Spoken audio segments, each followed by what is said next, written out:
Hello everyone. आज हम लोग पार्ट 3 पहली बूंद कविता के अभ्यास प्रश्नों को करेंगे। एक्स्ट्रा प्रश्न क्वेश्चन आंसर सभी को देखेंगे। अगर आपने ये चैप्टर नहीं पढ़ा है तो प्लेलिस्ट में जाकर पहले आप ये चैप्टर पढ़ें, तब प्रश्नों को करने में आपको आसानी होगी और समझ में भी आएंगे। तो चलो बढ़ते हैं अपने क्वेश्चन आंसर की तरफ। पहला प्रश्न है हमारा, मेरी समझ से नीचे दिए गए प्रश्नों का सटीक उत्तर कौन सा है, उसके सामने तारा बनाइए। कविता में नवजीवन की ले अंगड़ाई, इसके लिए प्रयुक्त शब्द बताइए। ठीक है, आपको इन चार ऑप्शन में से कि कौन सा ऑप्शन सही है, बादल, अंकुर या फिर बूंद या पावस, किसके लिए नवजीवन की ले अंगड़ाई के लिए आपको प्रयुक्त शब्द बताया है, कौन सा आंसर होगा। तो उम्मीद है कि आपने अपना उत्तर चुन लिया होगा। करेक्ट आंसर है इसका अंकुर। अगला प्रश्न है इसका, नीले नैना सा ये अंबर। ये कविता की जो लाइनें हैं, आपने अगर इसकी व्याख्या नहीं देखी है तो पहले एक बार इसकी व्याख्या को देखें, तभी हम प्रश्नों के उत्तर अच्छे से कर पाएंगे। काली पुतली से ये जलधर, ये जो पंक्ति कविता में दी गई है, इसमें काली पुतली किसके लिए दिया गया? बारिश के लिए है, वृद्ध धरती के लिए है, नगाड़ा के लिए है या बादल के लिए दिया गया? आपको चार ऑप्शन में से एक करेक्ट उत्तर चुनना है, उसके आगे आपको स्टार बनाना है। तो आपने उत्तर अपना चुन लिया होगा। देखते हैं इसका करेक्ट उत्तर। ये है बारिश की बूंदें। इस तरीके से हम कविता में से और भी प्रश्नों को बना सकते हैं। आगे बढ़ते हैं। अब अपने मित्रों के साथ चर्चा कीजिए कि आपने ये उत्तर क्यों चुने हैं। अंकुर फूट पड़ा धरती से, नव जीवन की ले अंगड़ाई। यह पंक्ति स्पष्ट करती है, स्पष्ट रूप से अंकुर के बारे में बता रही है, इसीलिए हमने ये उत्तर चुना है। तो आप ये पहले का आपका उत्तर हो गया। दूसरा वाला है, काली पुतली से ये जलधर। यहाँ जलधर का अर्थ क्या है? बादल। ठीक है, तो इसीलिए जो काली आंखों में पुतली के समान दिखाई दे रहे हैं, इसीलिए हमने इसको जलधर, ठीक है, बादल के लिए प्रयोग में लिया है, इसलिए हमने इन उत्तरों को चुना है। आगे देखते हैं। मिलकर मिलान करें। तो यहाँ पर आपको कविता की कुछ पंक्तियां दी गई जिनके भावार्थ अर्थ दिए गए हैं। तो आपको बताना है कि आसमान में उड़ता सागर, ठीक है, लगा बिजलियों के स्वर्णिम पर। आपको बताना है कि इनमें से कौन सा सही होगा, कि आसमान में उड़ता सागर लगा बिजलियों के स्वर्णिम पर किसके लिए कहा गया है? बजा नगाड़े जगा रहे हैं बादल धरती की तरुड़ाई। ठीक है, तो ये वाले आपको किसके, आपको बताने हैं, आंसर मैच करना है। ठीक है, मैच द फॉलोइंग है, नीले नैनो साये अंबर, काली पुतली से ये जलधर। इस तरीके से आपको अपना करेक्ट आंसर लगाना है। वसुधा की रोमावली सी हरी धूप पुलकित मुस्काई। अब आपको अपना करेक्ट आंसर बताना है क्या होगा। तो इसका आंसर क्या हो जाएगा? ये किसके लिए प्रयोग में है? बादल के लिए। और बजा नगाड़े किसके लिए? मेघों की जो गर्जना होती है उसके लिए कहा गया। नीले नयन किसके लिए है? आकाश के लिए। और रोमावली सी हरी धूप किसके लिए? हरी धूप, ये रहा। तो इस तरीके से अपने आंसर को लिख सकते हो, नहीं तो आप ऐसे भी कर सकते हो। जैसे मैंने ये सामने सामने उत्तर लिख के दिए हैं, तो आप सामने भी उत्तर को लिख सकते हो। चाहे तो आप ऐसे लिखो या फिर आप इसके सामने सामने अर्थ को लिख दो, आपकी जैसी इच्छा वैसे लिख सकते हो। आगे बढ़ते हैं। कविता में से चुनकर कुछ पंक्तियां नीचे दी गई हैं, ध्यान से पढ़िए और इन पर विचार कीजिए कि आपको इनका क्या उत्तर समझ में आया है। अपने विचार कक्षा में अपने समूह में साझा कीजिए और अपनी लेखन पुस्तिका में लिखिए। आसमान में उड़ता सागर लगा बिजलियों के स्वर्णिम पर, बजा नगाड़े जगा रहे हैं बादल धरती की तरुड़ाई। इसका अर्थ आपको क्या समझ में आया है? आपको अपनी कॉपी में भी लिखना है और अपने मित्रों के साथ भी साझा करना है। तो देखते हैं इसका उत्तर, कि बादलों का आकार, विशाल समूह आकाश में सागरों की तरह फैला हुआ है। जैसे सागर में पानी रहता है, वैसे ही बादलों में भी पानी भरा होता है। बिजली की चमक को सुनहरे स्वर्णिम पंखों के रूप में दर्शाया गया है, मानो बादल रूपी सागर में सुनहरे पंख वाली मछलियां तैर रही हों। बादलों की गड़गड़ाहट को नगाड़े के बजने से तुलना दी गई है। यह ध्वनि प्रभाव को दर्शाता है जो बारिश के आगमन की घोषणा करता है। बादल धरती की युवावस्था को जगा रहे हैं। यह दर्शाता है कि बारिश धरती को नया जीवन और ताजगी देते हैं। इस तरीके से हमें अपनी इन कविता की व्याख्या करनी है। देखते हैं अगला प्रश्न। नीले नैनो सा ये अंबर, काली पुतली से ये जलधर, करुणा विगलित अश्रु बहाकर धरती की चिर प्यास बुझाकर। इसका अर्थ हमें देखना है, क्या होगा इसका अर्थ? नीला आसमान नीली आंखों के समान है और काले बादल उन नीली नीली आंखों की काली पुतली के समान है। मानो बादल धरती के दुखों से दुखित होकर वर्षा रूपी आंसू बहा रहे हो। इस प्रकार धरती की प्यास बुझ जाती है। इस तरीके से हमने अपने जो पंक्तियां हैं उनका अर्थ देखा। आगे प्रश्न देखते हैं। सोच विचार के लिए कविता को एक बार फिर से पढ़िए, निम्नलिखित में के बारे में पता लगाकर अपनी लेखन पुस्तिका में लिखिए। जैसे बारिश की पहली बूंद से धरती पर हर्ष कैसे प्रकट होता है? बारिश की पहली बूंद से धरती पर किस प्रकार से खुशी प्रसन्न हो रही है, हर्ष कैसे प्रकट हो रहा है? धरती के सूखे होठों पर बारिश की बूंद अमृत के समान गिरती है, मानो वर्षा होने से बेजान और सूखी धरती को नवीन जीवन मिला है। नवजीवन सा पढ़ा ना, तो नवीन जीवन सा मिल गया है। इस प्रकार बारिश की पहली बूंद से धरती को खुशी और हर्ष प्रकट हो रहा है। हमें अपने आंसर इस तरीके से लिखने हैं। कविता में आकाश और बादलों को किनके समान बताया गया? प्रस्तुत कविता में नीले आकाश को नीली आंखों के समान और काले बादल को उन नीली नीली आंखों की काली पुतली के समान बताया गया है। ये हमारे प्रश्न उत्तर है। आगे देखते हैं। कविता की रचना। आसमान में उड़ता सागर लगा बिजलियों के स्वर्णिम पर। कविता की इस पंक्ति के सामान्य अर्थ देखें तो समुद्र और आकाश में उड़ना असंभव है। समुद्र का आकाश में उड़ना असंभव है। लेकिन जब हम इन पंक्तियों का भावार्थ समझते हैं तो अर्थ इस प्रकार निकलता है। समुद्र का जल बिजलियों के सुनहरे पंख लगाकर आकाश में उड़ रहा है। ऐसे प्रयोग न केवल कविता की सुंदरता बढ़ाते हैं बल्कि उसे आनंददायक भी बनाते हैं। जैसे एक कहावत भी है, जहां न पहुंचे रवि वहां पहुंचे कवि। कवि अपनी कल्पनाओं के पंख लगाकर वह कहीं की भी उड़ान भर सकता है। तो यहाँ पर वही अर्थ है कि क्या बता दिया गया, समुद्र को पंख लगाकर आसमान में उड़ा रहा है कवि। तो इस प्रकार से आप अपनी कविता में और भी दृश्यों को पहचानें और उन पर चर्चा करें। इस कविता में ऐसे दृश्यों को पहचान कर उन पर चर्चा करें। जैसे एक दृश्य यहाँ पर दे दिया गया है कि वह लगा बिजलियों के स्वर्णिम पर और क्या कर रहा है, आसमान में उड़ता सागर। ऐसे और कौन कौन सी काल्पनिक कवि ने जो पंक्तियां लिखी हैं उनको पहचाने और लिखें। देखते हैं इसका उत्तर।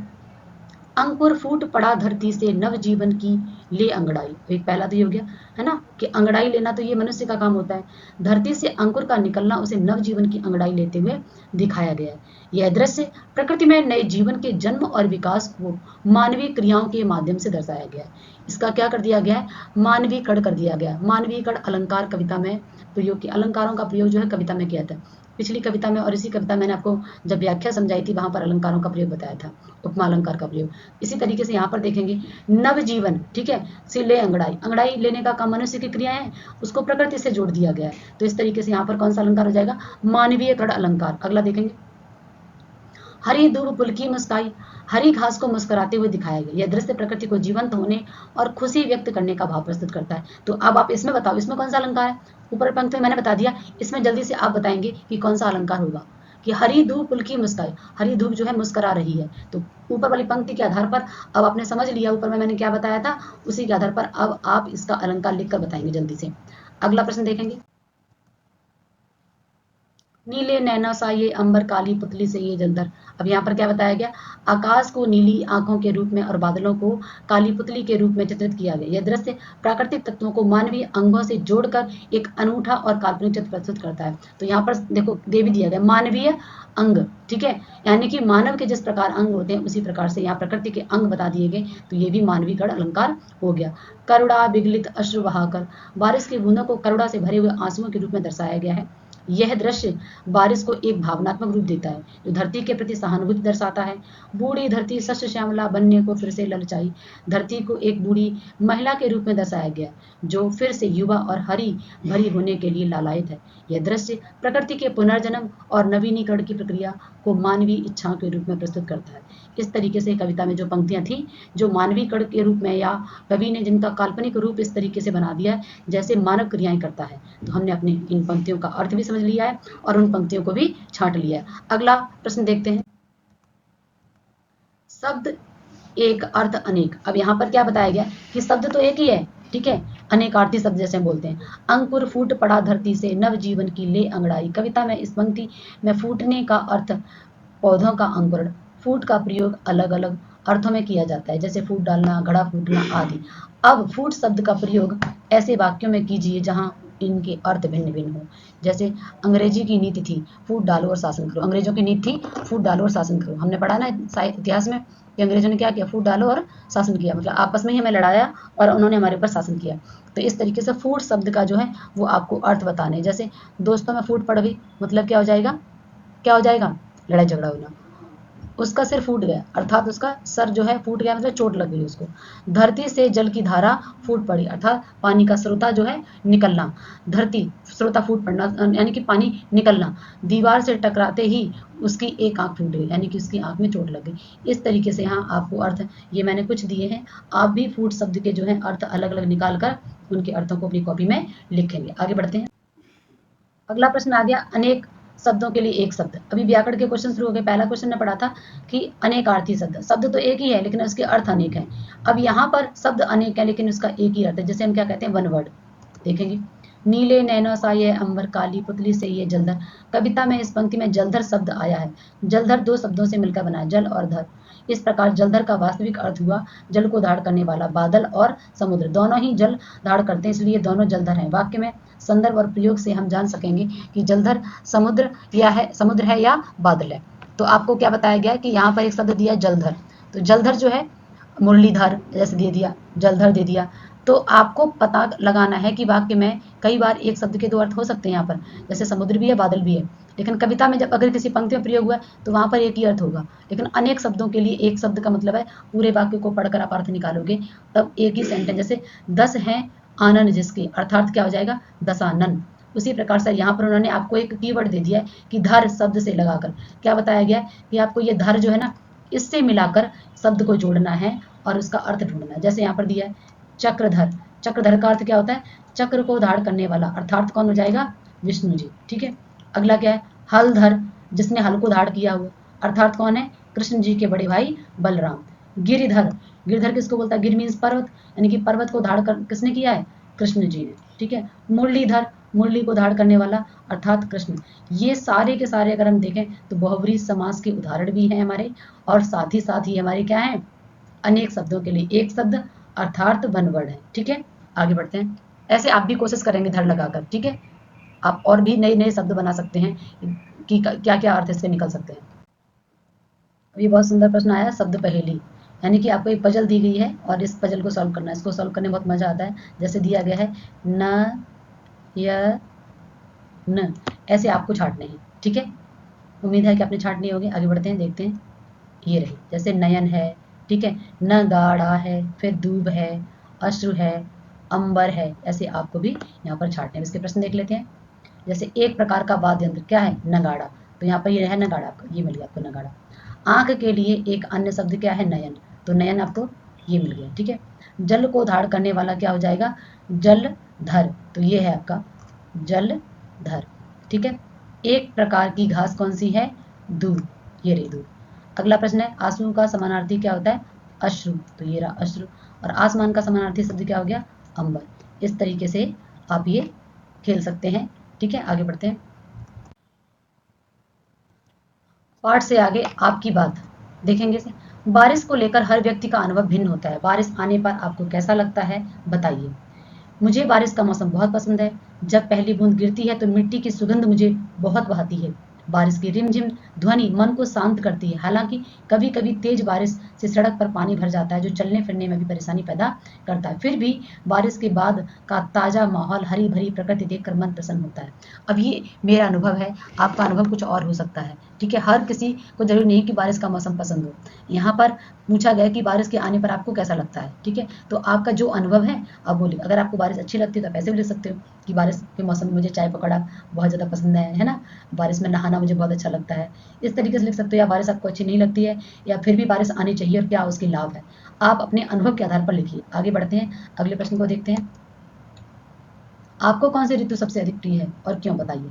एक तो बारिश के बारे में पूछ लिया गया, आपको पसंद है या सामान्य लगती है या नहीं पसंद है, वो अनुभव बताइए। दूसरा, जो भारत की मुख्य ऋतुएं हैं, सर्दी, गर्मी, बरसात, ठीक है, इनमें और इसके अलावा भी 2-3 अन्य ऋतुएं हैं, टोटल मिला के 6 होती हैं। ठीक है, तो आपको कौन सी ऋतु पसंद है उसको बताइए। जैसे मुझे बसंत ऋतु सबसे अधिक प्रिय है। इसके कई कारण हैं। मौसम बहुत सुहावना होता है, ना ज़्यादा गर्मी होती है ना ही ज़्यादा ठंड होती है। चारों तरफ रंग बिरंगे फूल, ये चीज़ मुझे सबसे अच्छी लगती है कि चारों तरफ आप देखेंगे फरवरी के महीने में आपको रंग बिरंगे फूल जो है देखने को मिलते हैं, जो प्रकृति को बहुत सुंदर बना देते हैं। पेड़ों पर नए नए कोपल निकलते हैं और जो नए जीवन का संकेत देते हैं। इस मौसम में कई त्यौहार मनाए जाते हैं, जो जैसे होली आती है जो खुशियाँ लाती हैं। पक्षियों का कलरव सुनाई देता है जो मन को बहुत पसंद करता है। इस तरीके से आप अपनी भी कोई मनपसंद ऋतु है जो उसको लिखिए, उसके बारे में आपको क्यों पसंद है वो बताइए। वसंत ऋतु है तो आप ये भी लिख सकते हो। आगे बढ़ेंगे। अगला प्रश्न है, प्रत्येक मौसम समाचारों के विभिन्न माध्यमों जैसे इलेक्ट्रॉनिक, प्रिंट या सोशल मीडिया के प्रमुख समाचारों में रहता है। संवाददाता कभी बाढ़ तो कभी सूखे या भीषण ठंड के समाचार देते दिखाई देते हैं। आप भी बन सकते हैं संवाददाता या लिख सकते हैं समाचार।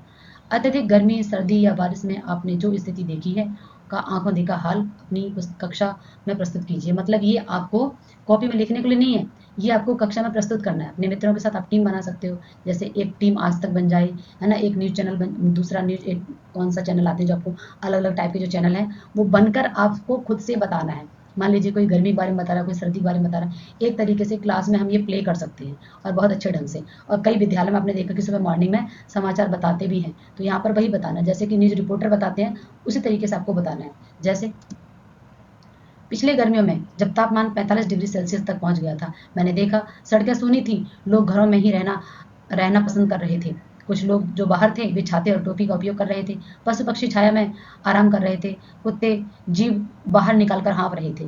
गर्म हवाएं चल रही थी जो धूल धूल भी उड़ा रही थी। लोग ठंडे पेय पदार्थ और आइसक्रीम की दुकानों पर भीड़ लगा रहे थे। कई जगहों पर बिजली की कटौती के कारण लोग परेशान दिखाई दे रहे थे। ये मैंने सिर्फ आपको एक बताया है, ठीक है। आपको जब बताना तो आप बताओगे कि हमारे यहाँ बारिश की वजह से क्या हाल हो गया, बाढ़ आ गई, कितने लोग बेघर हो गए, कैसे लोग परेशानी का सामना कर रहे हैं। इस तरीके से आपको सर्दी गर्मी बारिश आप इस तरीके से अपने टॉपिक को चुने और उसमें अपनी कक्षा में इस चीज़ को डिस्कस करें। आगे बढ़ अगला प्रश्न है सृजन। नाम देना भी एक सृजन है। ऊपर दिए गए चित्र का नाम ध्यान से देखिए, इसका नाम बताइए। ये देखिए, ये चित्र है आपके लिए। सृजन का मतलब होता है क्रिएटिविटी। जैसे आप देखते हो ना, कभी किसी की हाव भाव देखकर उसका एक नया नाम रख देते हो, किसी जगह का नाम कुछ नया रख देते हो। इसी प्रकार से आपके सामने चित्र दिया गया है और इस चित्र में आपको क्या लग रहा है देखकर आपको इसका एक नाम देना है कि ये पौधा है, ठीक है, ये पौधा निकला हुआ, ये रेगिस्तानी जगह दिख रही है।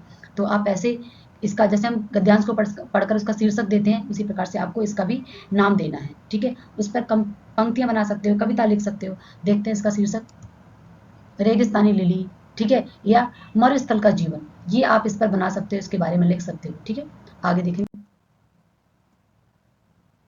इन्हें भी जाने, इन्हें भी जाने। इस कविता में नगाड़े की ध्वनि का उल्लेख है। बजा नगाड़े जगा रहे हैं बादल धरती की तरुड़ाई। नगाड़ा भारत का एक पारंपरिक वाद्य यंत्र है। कैसा है? परंपराओं से चलता आ रहा है, राजा महाराजाओं के समय से।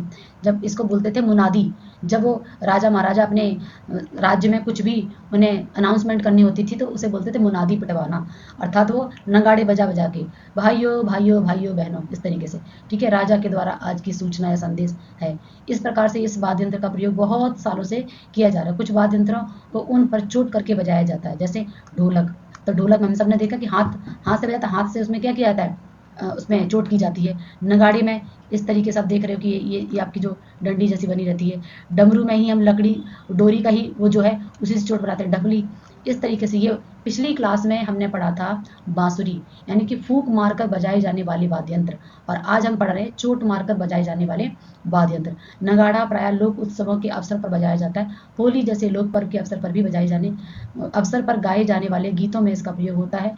नगाड़ों को जोड़े में भी बजाया जाता है। जैसे एक, अब तबला का रूप देखा, तबला ही जैसा होता है, जिसमें एक की ध्वनि पतली होती है, दूसरे की मोटी होती है, एक तरीके से तबला, ठीक है। तो यहाँ पर तबला भी वही आपकी चोट मारकर हाथ से बजाया जाता है। तो ये हमारे वाद्य यंत्रों के बारे में भी इस बार की एनसीईआरटी में दिया। पिछले में बांसुरी के बारे में था, शहनाई के बारे में था, यानी जितने भी फूंक मार बजाते हैं इसमें चोट मारकर, ये कई सारे नाम आए हैं, ठीक है। अगला प्रश्न है खोजबीन।